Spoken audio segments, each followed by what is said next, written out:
nosotros vamos a ir a otro tema, porque ahora está en línea Alberto Priego, analista internacional. Alberto, buen día, ¿cómo le va? Hola, buenos días. Bueno, Alberto, he leído con atención su artículo, columna Irán en su laberinto, donde usted plantea conceptos básicos para entender la situación de lo que está ocurriendo, situación que, pese a la brutal represión del régimen de los ayatolá, continúa con enorme intensidad. Por lo menos eso es lo que se va pudiendo ver a partir de los pocos momentos en que la información está saliendo de Irán, mostrando escenas de enfrentamiento y conflicto. Eh, ¿Cuáles serían esos conceptos básicos que usted define para una mejor comprensión de un tema que en general a estas audiencias le queda muy lejano? Ujú. Bueno, pues vemos un poco una situación similar a la que se vivió en Europa del Este a finales de los 80, que propició la caída del muro de Berlín. Eh, en ambos casos son regímenes económicamente muy maltrechos, poco viables, con problemas estructurales, con carencias básicas para la población. Y eso se ha mantenido durante, en este caso, 40 años, con represión esencialmente, Ujú. con represión y con el apoyo exterior.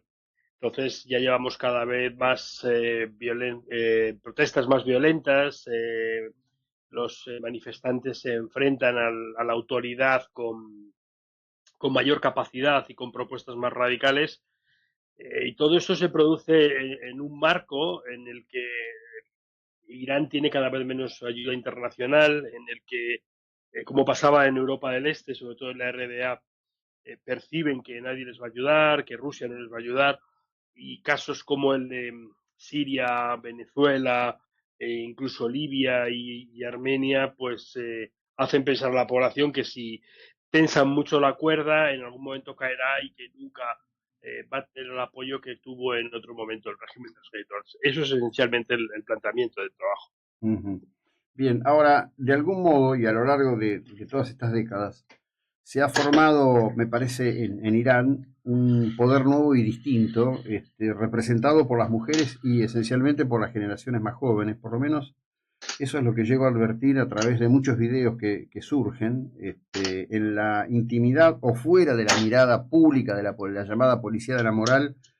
Las jóvenes iraníes expresan un deseo de libertad que me parece le da una característica diferente e inédita a esa rebelión, ¿no? Bueno, también ocurrió esto en Europa del Este, cuando un régimen totalitario empieza a tambalearse, pues una de las cosas que ocurre es que empieza a generarse estructuras en la sombra, ya sean estructuras sociales, estructuras económicas, etcétera, y eso ocurrió en Europa del Este, donde existían foros alternativos que luego fueron partidos políticos, como Foro Cívico, etcétera, que un sector particular, ya podemos hablar de las mujeres, pero es verdad que hay más, o como ocurre, por ejemplo, en Checoslovaquia, el teatro, o como ocurrió en Polonia, la iglesia, son sectores muy concretos que empiezan a ser fuertes y a tener unas demandas muy claras, y esas demandas las oyen otros sectores y se generalizan las protestas. Ujú. Eso puede ser una de las cosas que analiza eh, o que explican cómo está evolucionando Irán. Es verdad que las mujeres han sido uno de los colectivos más atacados por el régimen, pero no solo, también algunos sectores de minorías religiosas como los Ujú. Bahá'í.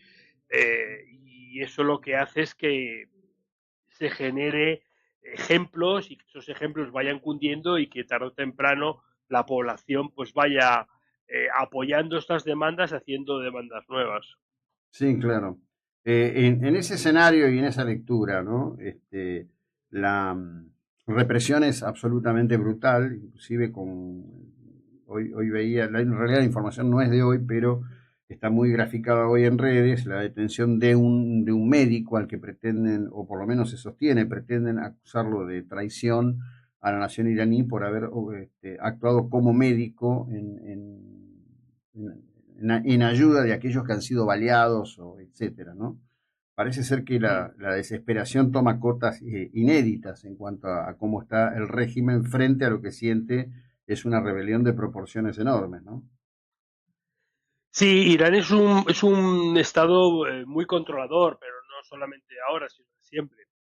La policía religiosa eh, ejerce un poder más allá del poder religioso, más allá de los elementos morales, es un poder absoluto. Y lo que ocurre es que, como ocurre en cualquier régimen totalitario, como ocurría en la URSS y en la RDA, la vida privada no existe, ¿no? Y se controlan todos los aspectos, se controlan los aspectos tales como, por ejemplo, cómo visten o cuáles son las acciones que llevan a cabo los profesionales, las que pueden hacer, las que no pueden hacer. Entonces, son regímenes que se llaman totalitarios porque ocupan totalmente la esfera de la vida de la persona. Y eso, pues, el problema que hay para el régimen, claro, a medio y largo plazo es que tiene poca capacidad para sobrevivir. Y la única forma que tiene para sobrevivir es reprimir, es generar miedo.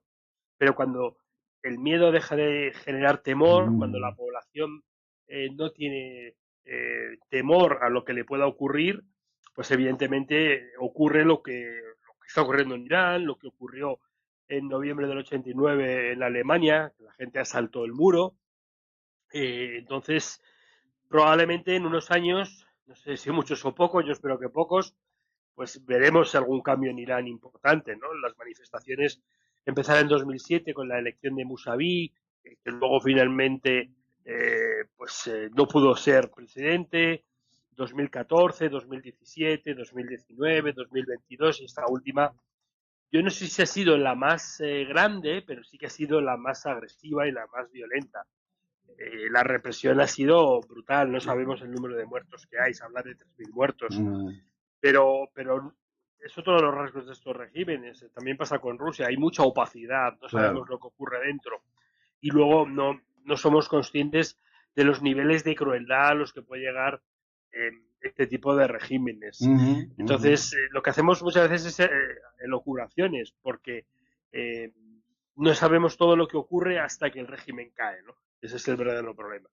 Sí, bueno, y además porque la otra vez se lo decía yo en una conversación, todos juegan, ¿no? Entonces, en este juego de redes, de pronto alguien publica, dice, han asesinado a 35.000, el otro dice 42.000, nadie sabe nada, y todo es un juego de presiones. Usted me está hablando de elecciones, ¿entiende en su conocimiento que no hay posibilidad que el régimen hoy colapse, como se viene hablando mucho, además de las permanentes expresiones de Donald Trump en el sentido de que estarían para intervenir? A ver, el problema del régimen de Irán es que también pasa en Venezuela, es que son regímenes que están muy metidos en la sociedad y que hay una parte importante de la población que vive, que recibe un dinero y que tiene un puesto de trabajo gracias al régimen.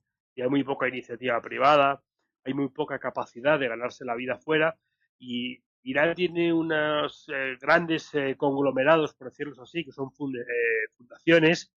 La más grande es la de las víctimas de la guerra, de los mártires, eh, de la que vive una parte importante de la población. Entonces, hay una parte importante de la población que percibe que si el régimen cae, su forma de vivir también cae.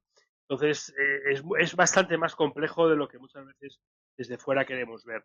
Y desde luego, cualquier intervención exterior, cualquier ataque con violencia desde el exterior, aunque podamos pensar que puede ayudar, lo que puede hacer es justo lo contrario.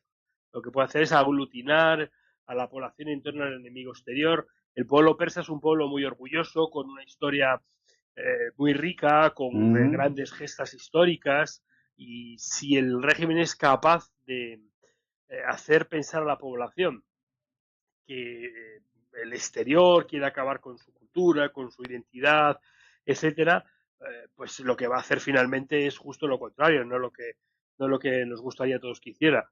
Va a reforzar el régimen, ¿no? Entonces, yo creo que hay que ser especialmente cauto, hay que apoyar a la oposición desde fuera, hay que apoyar también con dinero, hay que apoyar a la diáspora.